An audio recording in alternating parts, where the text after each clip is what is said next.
नमस्कार दोस्तों, कक्षा 8वीं वाले छात्रों, जल्दी से अपना हिंदी का बिल्कुल असली वाला पेपर देख लीजिएगा। यही पेपर आपकी परीक्षा में आने वाला है। आपको इस पेपर का संपूर्ण उत्तर इसी वीडियो में मिलने वाला है। तो हमारा पहला क्वेश्चन दिया है, प्रभु जी तुम चंदन हम पानी, पंक्ति किस कवि की है? तो इसमें आपको लिखना होगा सवाला रैदास।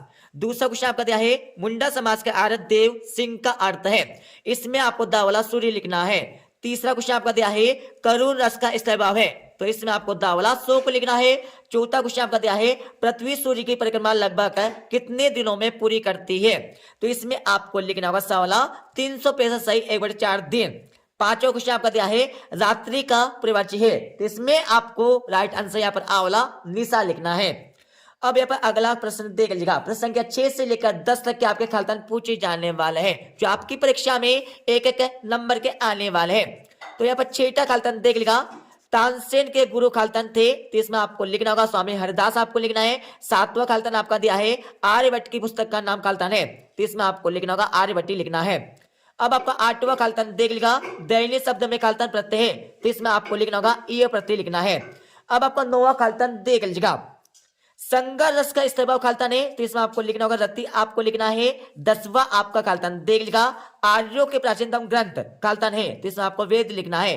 अच्छे से याद कर लीजिएगा। अब इस पेपर का हमारा अगला प्रश्न देख लीजिएगा। प्रश्न संख्या 11 से लेकर 16 तक के आपके अति लघु उत्तरीय प्रश्न पूछे जाने वाले हैं, जो आपकी परीक्षा में 2-2 नंबर के आने वाले हैं। तो आपका 11वां प्रश्न देख लीजिएगा। बाली को क्या वरदान प्राप्त था? इसके बारे में आपको लिखना होगा परीक्षा में। अब यहाँ पर 12वां प्रश्न देख लीजिएगा। भारत का सर्वोच्च नागरिक सम्मान संगीत के क्षेत्र में किसे दिया गया था? तो इसमें आपको लिखना होगा लता मंगेशकर। 13वां प्रश्न आपको दिया है, मुक्तानंद जी की कमीज कहाँ और क्यों फटी? इसके बारे में आपको लिखना होगा परीक्षा में। 14वां प्रश्न आपका दिया है, पटना के पास किन किन नदियों का संगम हुआ है? इसके बारे में आपको लिखना है। इन सभी को उत्तर आपको बता देंगे इस वीडियो के लास्ट में। अब आपका 15वां प्रश्न देख लीजिएगा। धनी व्यक्ति को क्या नहीं करने को कहा है? तो धनी व्यक्ति को घमंड नहीं करने को कहा है, ये आपको लिखना है परीक्षा में। अब आपका यहाँ पर 16वां प्रश्न देख लीजिएगा। गुड़ी पड़वा नाम का अर्थ क्या है? इसके बारे में आपको लिखना होगा परीक्षा में। तो इसको तो आपको मिल जाएगा इस वीडियो के लास्ट में। अब इस पेपर का हमारा 17 से लेकर 22 तक के लघु उत्तरीय प्रश्न देख लीजिएगा, जो आपकी परीक्षा में 3-3 नंबर के आने वाले हैं। तो आपका 17 प्रश्न दिया है, उपसर्ग और प्रत्यय में आपको अंतर लिखना होगा। 18वां प्रश्न आपका दिया है, मुक्तानंद जी पढ़ने के लिए समाचार पत्र किससे प्राप्त करते थे? इसके बारे में आपको लिखना है परीक्षा में। 19वां प्रश्न आपका देख लीजिएगा, कोयल और कोये की वाणी में क्या अंतर है? 20वां प्रश्न आपका दिया है, चित्तौड़ का जौहर क्यों प्रसिद्ध है? इसके बारे में आपको लिखना होगा। 21वां प्रश्न आपका देख लीजिएगा, गांव के वृद्ध व्यक्ति ने राजा से कौन सी 2 बातें पूछी? इसके बारे में आपको लिखना है परीक्षा में। 22वां प्रश्न आपका देख लीजिएगा, अर्जुन ने इंद्र से अपनी विद्या का उपयोग किन किन के लिए करने को कहा था? इसके बारे में आपको लिखना है परीक्षा में। इन सभी को उत्तर आपको बता देंगे इस वीडियो के लास्ट में।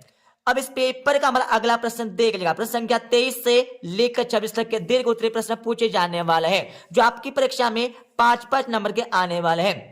तो आपका 23वां प्रश्न देख लेगा, हर्ष इतिहास में क्यों प्रसिद्ध है? इसके बारे में आपको लिखना होगा। 24वां प्रश्न आपका दिया है, महारानी अहिल्याबाई के किन किन कार्यों से मैसूर प्रसिद्ध हुआ है? इसके बारे में आपको लिखना होगा। अब आपका 25वां प्रश्न देख लीजिएगा। 25वें प्रश्न में आपको शुल्क मृत्यु हेतु प्रार्थना पत्र आपको लिखना होगा।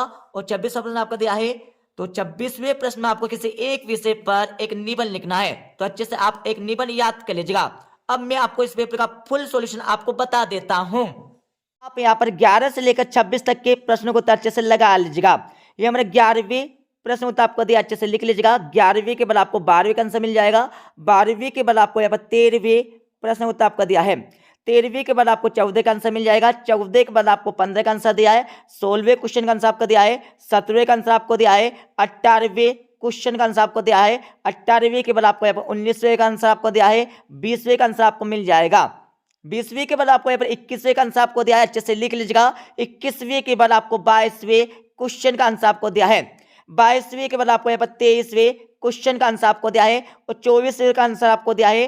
24वें के बाद आपको यहाँ पर 25वें क्वेश्चन का आंसर आपको दिया है।